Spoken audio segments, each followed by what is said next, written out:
research design is the overall plan or strategy for conducting a research study.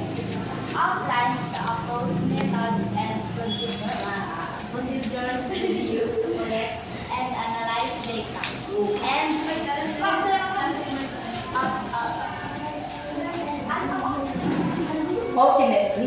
ultimately answer the research.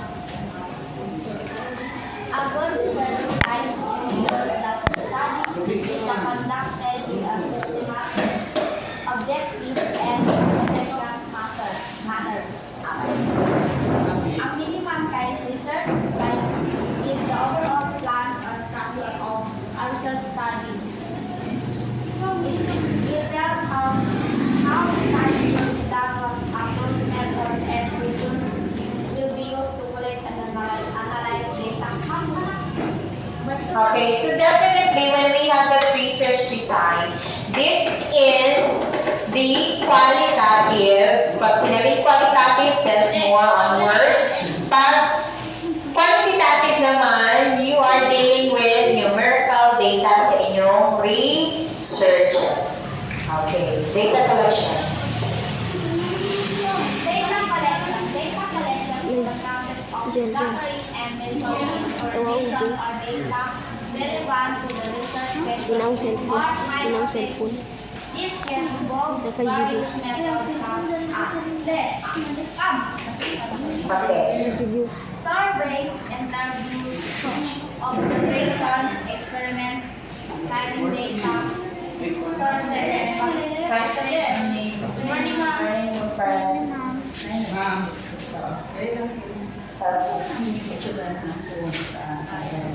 Yung mga parent consent.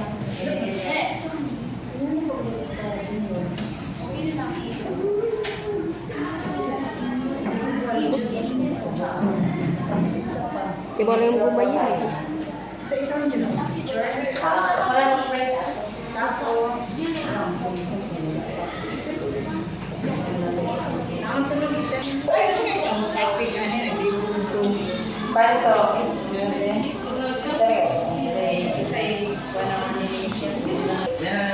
Meaning sa data collection is the process of gathering information or evidence needed for Okay, so mainly when you collect data, you make surveys like Likert scale. Ibig sabihin, mag-count kayo ng 5, 4, 3, 2, 1. Kung you agree, disagree, ganun yung inyong gagawin pa. Numerical data, quantitative. Interviews, observation, experiment, interviews, mainly yan siya, in-depth interviews. Pag qualitative, puro lang kayo words dyan. Observation and experiments, existing data resources, yan ay for mixed methods. Explanatory, ganun yan siya. Ibig sabihin, dalawa na, nag-quanti ka na, nag-quali ka.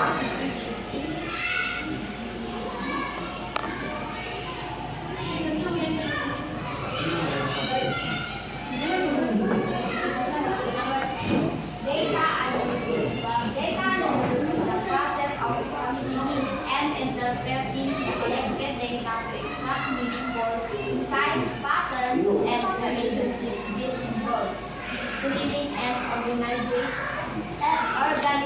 the data, applying statistical or qualitative analysis, identifying trends, patterns, and correlations, drawing conclusions based on the findings.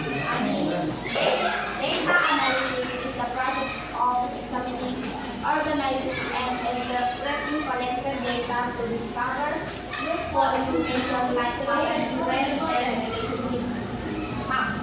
Okay, so data analysis, you're going to collect the data, then you analyze, you will give some meaningful insight, patterns, and relationship. Kung ang inyong independent at dependent variable ay may significant relationship.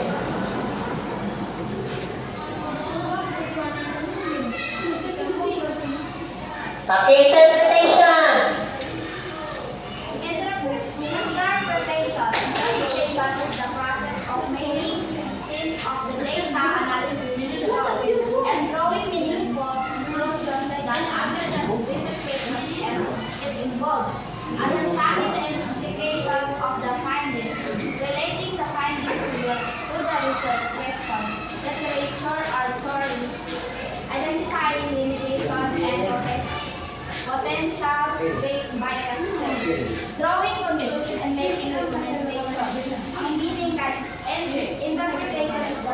of understanding what the analyzed data means with the result, and connecting them to the research question.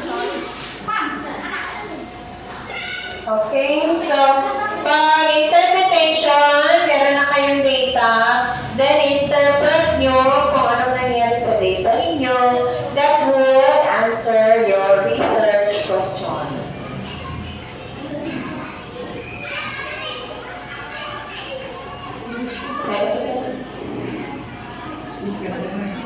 Ito. Here are the context.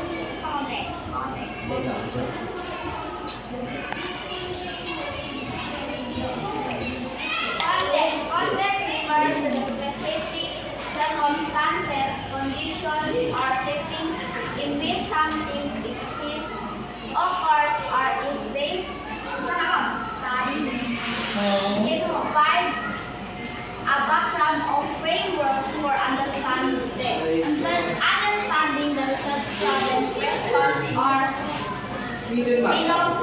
phenomenon. Context can include historical context, cultural context, social context, environmental context, economic context. Context refers to the background or setting of a research study, the situation, conditions, or environment where the research takes place. It helps readers understand why and how something is.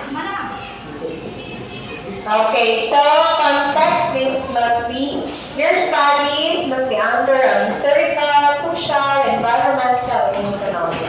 So pwede ko na basta simple research needs simple answers naman, simple solution, significance. Significance refers to the importance, relevance, or impact of a research study.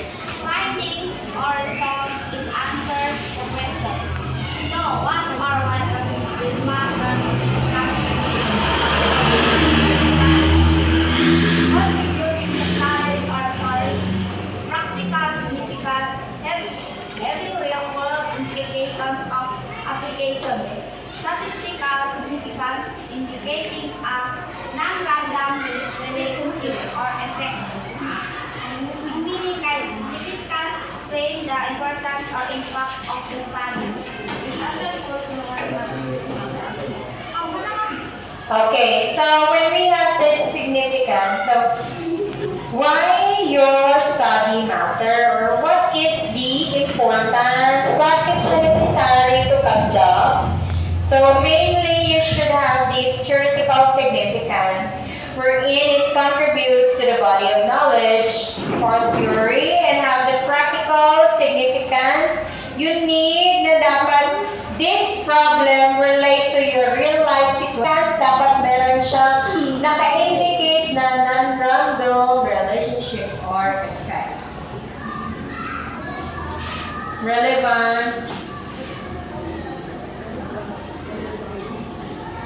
Relevance refers to the degree to which a research study, finding, or result is connected to, applicable to, or useful for a particular context, problem, or audience. Relevance can be theoretical relevance related to exciting knowledge or knowledge, practical relevance applicable to real-world problems or situations. Methodological relevance using appropriate methods or approach method. Applied relevance shows how related or useful the research is to a particular problem, audience, or situation. Okay, so still merong theoretical relevance, practical relevance, and methodological relevance when you are having that research, ha? Dapat medyo alam ninyo kung bakit you have this particular context, problem, or researches. Okay, tapos na.